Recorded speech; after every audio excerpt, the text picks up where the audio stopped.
All right, so now we're going to take a look at finding the limits of natural logarithms. Okay, so if we look at the first one here, then it's not that clear what it is that we're looking at, right? Because we're not used to having like some log and then having your x value down in the denominator. So let's actually get that denominator up to the numerator for a second. So let's change this and say, okay, this would be, I'll just drop the limit for a second. I just want to like rewrite this. So this would just be the natural log of, and then that'd be 2x over 7 to the power of -1, right? Now what we'll do, let's take this -1, just using our exponent laws, and just bring it down into the front.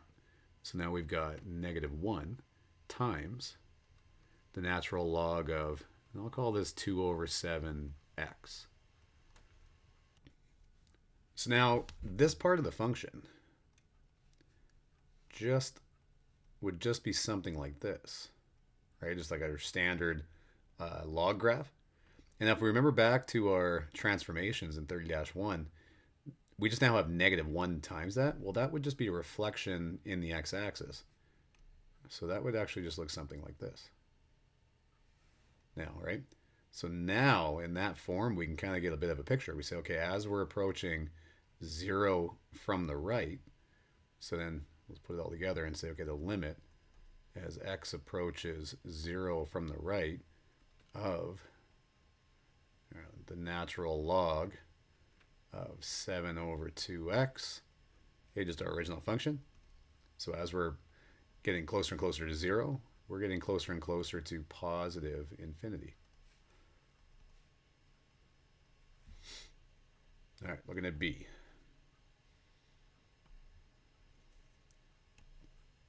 All right, so for this one, it's going to be useful to first think about what's happening to tan x as x approaches pi over 4. So tan x is really sine x over cos x. And then let's just think about what's happening on the unit circle as we're approaching pi over 4. So as we're approaching pi over 4 on the unit circle, sine x, right, is becoming ever closer to root 2 over 2. And cos x is also becoming close to root 2 over 2. So this would really be getting closer and closer to 1, right? Okay, so then this would all really, in the end, be the same thing as just taking the limit. Actually, not even the limit. We'll just say the natural log of 1, right? So then in the end, natural log of 1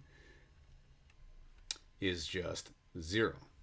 And another way to remember that, like how that would work, right, is if you wrote this as a log base e of 1 is equal to 0, then you can think of it as like e, right? This is like e to the power of 0 is equal to 1. Just writing this in exponential form.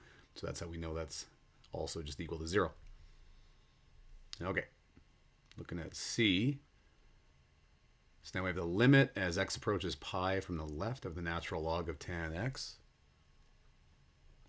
So again, we want to think of tan in terms of sine x over cos x.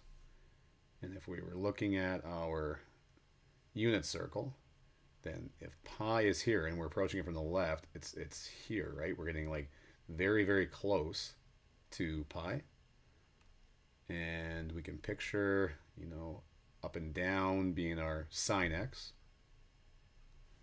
And the length here being our cos x. Okay, so as we approach that point, you can see that we've got a negative number close to 1 for our cos. And then we've got a positive number very close to 0 for our sine. So we've got a small positive number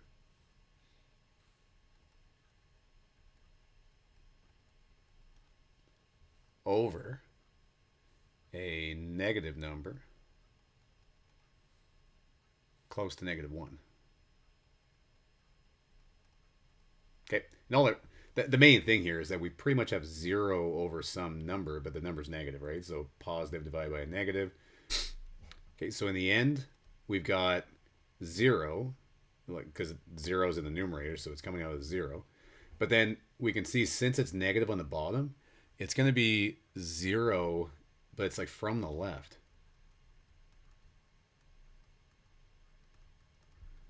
Right? So then if we say, okay, let's make t equal to tan x, and then change what we're looking at, we'd say, oh well, that's the limit as t approaches 0 from the left of the natural log of t.